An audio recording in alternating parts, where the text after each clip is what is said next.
and how it's improving the environment, the quality of the environment. Plants are the very plants in Mother Nature, and green life is the very thing that gives us life, and helping the growth of that is obviously, yes, very helpful to the environment and the health of much life. Yeah, in gardening, it's so obviously green. Yeah. It's almost hard to talk about it. Yeah. You know, it's like, what do you want to know? It's obvious. It's a plant. It's green, right? Okay. Yeah. So, and then the third step? Do I think that I'm qualified? Yes, certainly. I know I can certainly gain more knowledge on how to grow and the many good things to know and growing efficiently and whatnot.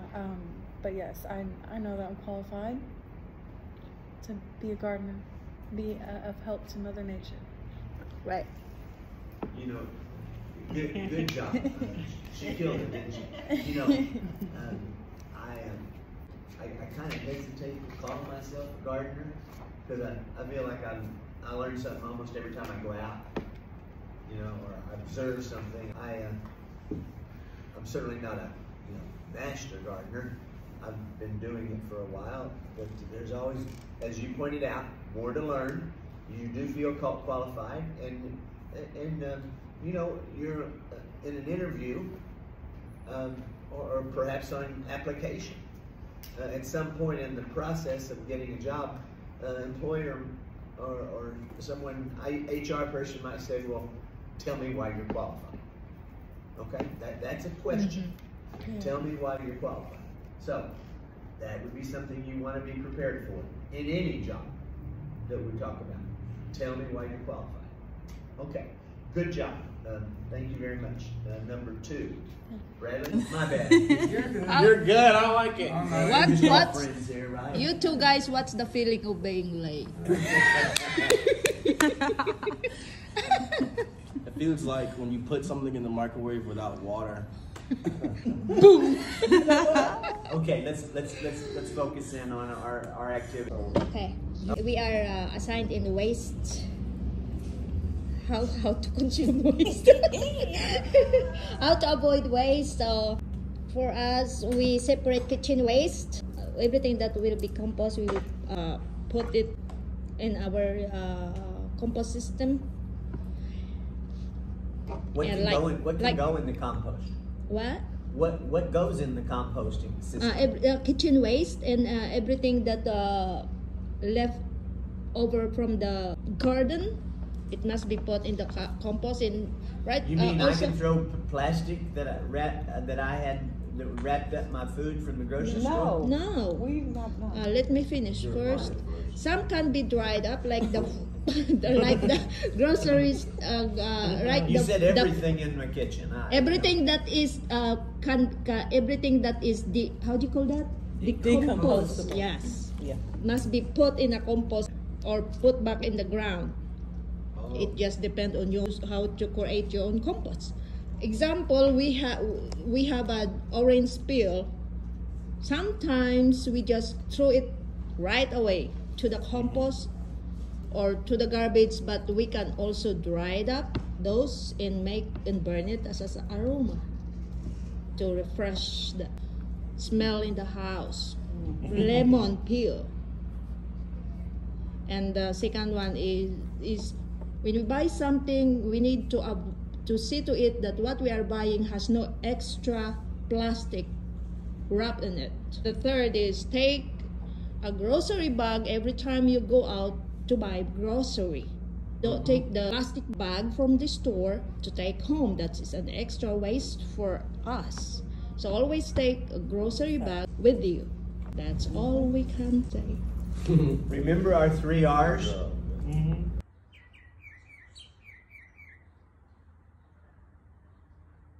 Compost those things that that could be usually that have oil in it and usually thrown out easily. If you're at a farm and had animals, the animals could eat that stuff instead of wasting it and throwing it somewhere that you don't know where it's going. Like the chickens. Pigs specifically will eat almost anything. Also, I was also thinking about saving all the like paper, cardboard, and stuff like that in jars, because there's times that we might want to keep the jars, especially if we want to make sun tea or jams or whatever, because those jars could be reused over and over. Yeah. Glass can be reused very easily. And if you're doing some canning. Yeah, and it'd be good because if we have water and we decide to purify it, it could be kept in those jars. Waste appliances we can, so like low flow shower heads, low flow sink faucets, low flow toilets, low flow washing machine, low flow dishwasher, everything that could be low flowed, we low flow.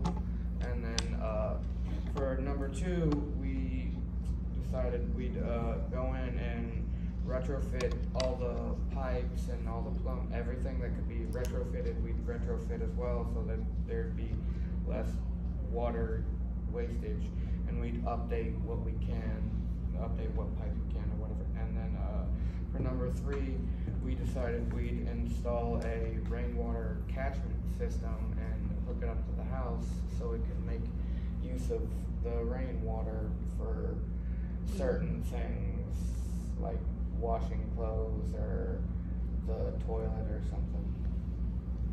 What would you have to do to get this job? Yes, I have HVAC experience, construction experience, landscaping experience, fabrication experience, and a passion to fix the problems man has caused, and will always seek new education. Right. Good job. James, do you have anything to add to that? Is that? Oh, no, he pretty much covered it. Yeah, I think he did pretty much cover it. And this is a good illustration. Good morning, guys. We're on the last activity. In this module, the last activity in the last module.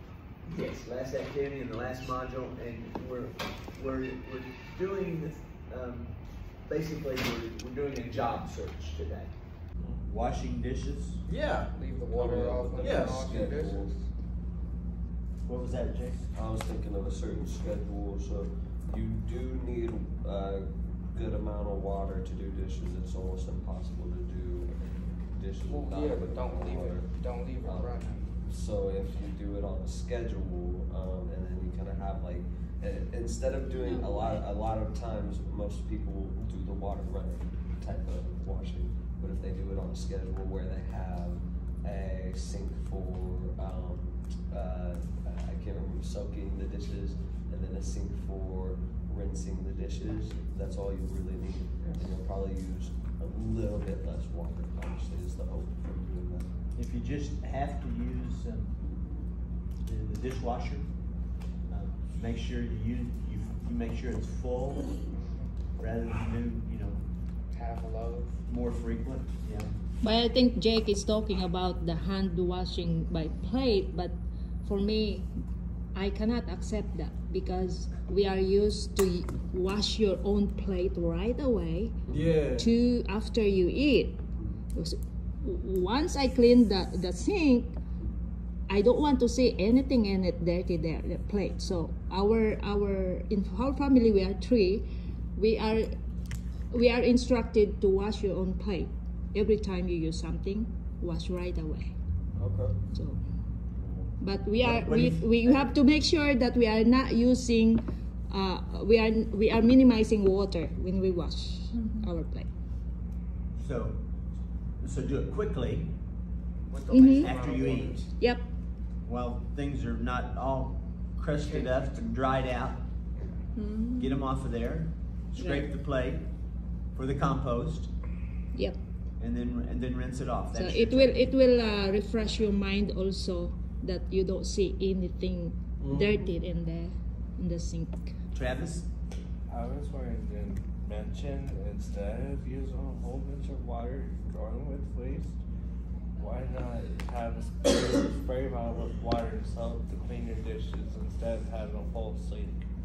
No, I know. I was just saying we'd low flow everything and retrofit the pipes because that would decrease the water usage on top of those water saving methods as well. So we'd save even more water. So we'd use less. What about outside in the outside on the lot? Do you have we use the rainwater catchment system, and we'd use that for watering plants or any gardening or anything like that, and like hook it up to the house to use it for like hook it up to the toilets, to use it with the toilets, and like possibly the washing machine, because you don't really need hot water to clean clothes, so you can just hook the rainwater catchment system up to the washing machine system and the toilet, and use that to run those, and possibly the shower. No, maybe not the shower, because people will complain about a cold shower. Do that, and we'd reduce a lot of water usage, and we could potentially set up a drip irrigation system off of the rainwater catchment system if we had a garden to garden with, and yeah. In addition to that, sounds pretty comprehensive. Anybody have anything else they yeah, he forgot to mention about the gray water that's still being recycled to use for the garden. I wanted to add that gray water system too, but we only had 3 options, so I could only do. Because I thought of it after I did all 3 of these. I was like, oh, I need to do a gray water system too, right, to hook that up so that we can reuse the water from the sink. I love the way you're thinking. Yeah, it's where it starts. Awareness, thinking. It's a mindset that we're trying to get everybody into, and I'm trying to continue to get myself into it as well. Third group, what are we going to do regarding fossil fuels? Okay, our first idea is solar panels. We're going to start with putting solar panels in the home so we can create a renewable energy source, which saves them on money in the long run, saves on the usage of energy. I mean, the front's going to be a kind of initial cost, but they'll see the savings in the long run. Our second idea is to retrofit the whole house, basically, with the whole retrofitting system with a LEED certification.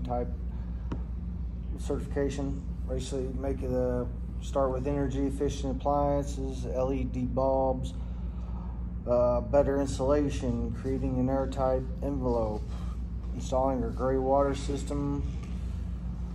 By doing this, we're going to reduce energy and water usage. We're going to also install low flow faucets, toilets, a rainwater catchment system, shower heads. We're going to install new energy efficient windows and doors. We're also going to install into it, instead of putting a whole new heating and cooling system, which is somewhat overrated, by doing these other things is going to make your heating and cooling system much more efficient.